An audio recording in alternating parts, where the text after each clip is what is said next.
Welcome. In front of me is a CUBOT Max 3, and today I'll show you how you can enable and also set up your Do Not Disturb mode. So to get started, pull down your notification panel, extend the list, and somewhere in here you'll find a toggle.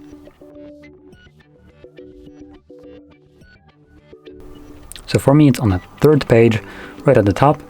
Hopefully you can find yours in the same exact place. Now once you do, you can simply tap on it to turn it on, or you can hold it, and this will take you to the settings where you will be able to customize how it functions. So go to the settings, change whatever you need. Probably the most important part will be strictly right here, those four ones.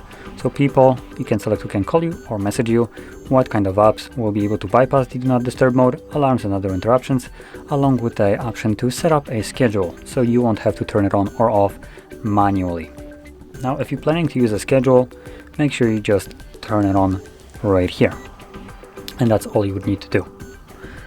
But for everybody else who wants to use the Do Not Disturb mode manually, you'll need to turn it on and off by simply tapping on this toggle.